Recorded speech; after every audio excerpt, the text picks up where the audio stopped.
বিরিয়ানিতে বাড়তি মশলা ছাড়া খুব অল্প উপকরণে খুব সহজ ও সুন্দরভাবে বিরিয়ানি রান্নার রেসিপিটা আপনাদের সাথে আজ শেয়ার করব।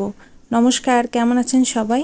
আবারও নতুন একটি রেসিপিতে আপনাদের সবাইকেই জানাচ্ছি স্বাগতম। আজ আমি রান্না করব চিকেন বিরিয়ানি। সেই বিরিয়ানি রান্না করার জন্য এখানে চিকেনগুলো খুব ভালোভাবে ধুয়ে পিস পিস করে কেটে নিয়েছি। আর এই চিকেনগুলো এখন ম্যারিনেট করে নেওয়ার জন্য আদা বাটা, রসুন বাটা আর সাথে দিয়ে দিলাম পরিমাণ মতো লবণ, ধনিয়ার গুঁড়া আর এখানে দিয়ে দিলাম রাঁধুনি বিরিয়ানির মশলা। আর তারপর দিয়ে দিলাম এখানে কিছুটা পরিমাণে টমেটো সস। টমেটো সস দেওয়ার পরে এখানে দিয়ে দিলাম 3 থেকে 4 চামচের মতো টক দই। আর এগুলো সবগুলো দিয়ে এখন ভালো করে মাংসটা হাত দিয়ে মেখে প্রায় 1 ঘন্টার জন্য ম্যারিনেশনের জন্য রেখে দেব। আমার একদম মাংসটা মাখানো হয়ে গিয়েছে। এখন আমি সুন্দরভাবে এটি ঢেকে রেখে দেব। তার পাশাপাশি চুলায় গরম জল বসিয়ে দিয়েছি আর এখানে দিয়ে দিলাম ছোট এলাচ, দালচিনি, লং, তেল। ভালো করে জলটা ফুটিয়ে নিয়ে এখানে দিয়ে দিলাম চিনি গুঁড়া চাল। চিনি গুঁড়ো চাল দিয়ে এখানে দিয়ে দিলাম সামান্য পরিমাণে একটু লবণ দিয়ে ভালো করে চালটা 80%-এর মতো সেদ্ধ করে নেব।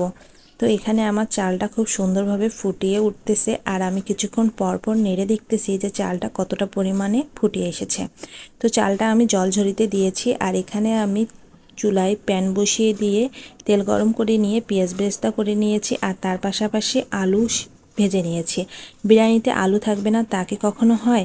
আর সেই তেলের মধ্যে এখন দিয়ে দিলাম একটি তেজপাতা, দারচিনি, ছোট এলাচ, পেঁয়াজ কুচি দিয়ে ভালো করে ভেজে নিয়ে এখন ম্যারিনেট করা মাংসগুলো এখন এই দিয়ে দিলাম। দিয়ে এখন এই মাংসগুলোতে সামান্য পরিমাণে একটু মরিচের গুঁড়া দিয়ে দেব। যেহেতু আগে মরিচের গুঁড়াটা দেইনি সেই জন্য এর মধ্যে একটু মরিচের গুঁড়াটা দিয়ে এখন ভালো করে মাংসটা কষিয়ে কষিয়ে সিদ্ধ করে নেব। তো এখানে দেখুন মাংসটা খুব হালকা জালে আমি ভালোভাবে সিদ্ধ করে নিচ্ছি আর তার মধ্যে দিয়ে দিলাম কয়েক টুকরা কাঁচামরিচ দিয়ে এখন ঢাকনা দিয়ে ঢেকে দিয়ে দিব আর কিছুক্ষণ পর তুলে তুলে খুব সুন্দরভাবে এই মাংসটা সিদ্ধ করে নেব।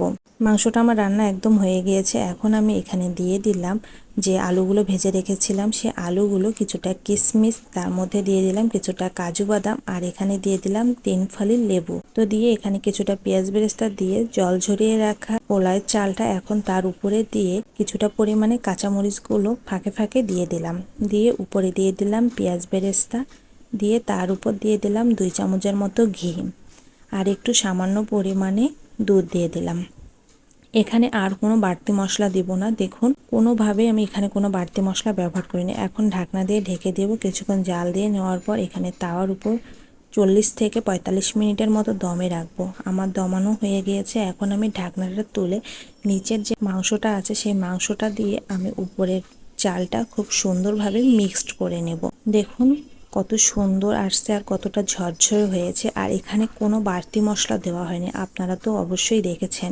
তো আমার রেসিপি ফলো করে এইভাবে আপনারা বাড়তি কোনো মশলা ছাড়া এত সুন্দরভাবে বিরিয়ানি রান্না করে নিতে পারবেন। তো এখানে আমার একটু নেড়ে দিয়ে দমে রেখে দিয়েছিলাম আর আমি প্লেটে সুন্দরভাবে পরিবেশন করে নিব।